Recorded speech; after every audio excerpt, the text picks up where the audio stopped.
Oliver gets the bird. Oliver is a Great Western engine. He was found by Douglas, escaping from scrap with his brake van towed.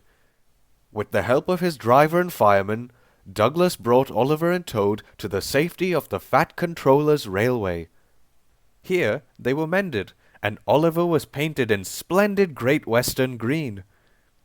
All the engines were glad of the extra help Oliver could offer. Now he helps Duck to run his branch line on the Fat Controller's railway. One day, while Oliver was waiting at the station which the other engines shared with the small railway, he noticed a metal cage hanging outside the station master's house. Inside the cage fluttered a brightly colored creature. "It's blue and green," he told Duck in the shed that night, "and it's got a yellow pointed nose, with a sort of funnel thing on top of its head. My driver says that it talks," he added doubtfully. "Talks?" scoffed Duck. "Why doesn't it ask to come out of its cage then?" Duck's driver overheard them. "It's a parrot," he laughed. "Your driver was quite right, Oliver. Some parrots can talk, and this is one of them. It belongs to the station master's father. The old man was a sailor who brought the parrot from foreign parts." The parrot's name was Cocky.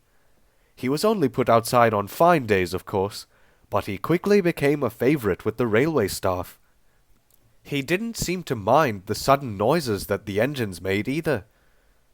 Duck and Oliver listened carefully whenever they had the chance, but try as they might, they never heard Cocky say a single word.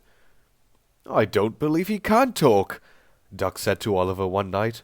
"All that silly bird does is shriek and flap about."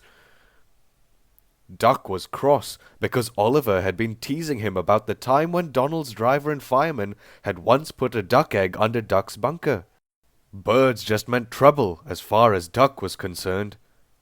A few days later, Oliver was waiting for the last train on the small railway. It was late, and Oliver was becoming impatient.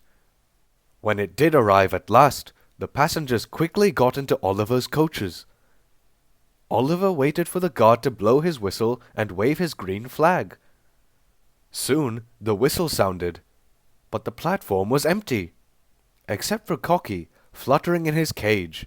"The guard must be in his van already," the driver said. "Away we go, Oliver. Let's see if we can make up for some of the lost time." They had a good run, but when they reached the big station, the guard came up to Oliver. He looked cross. "Whatever were you up to, rushing off like that, Oliver?" he demanded. "Next time, wait for my whistle before you start, please. You might have caused an accident." Oliver looked puzzled. "I'm sorry, Mr. Guard," he said, "but there was a whistle." "He's right," agreed his driver. "We all heard it." Now the guard was puzzled too.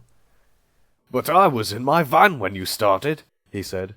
"I was stacking some boxes, and you made them fall over when you dashed off like that." Suddenly, a grin spread across the fireman's face. "It's that Cocky!" he exclaimed. "That clever bird must have learned how to imitate the guard's whistle." They soon found out he was right. "Well, well," chuckled Duck knowingly when he heard about the confusion. "Fancy getting fooled by a bird, eh, Oliver? With my egg and your parrot, I think that makes us quits, don't you?"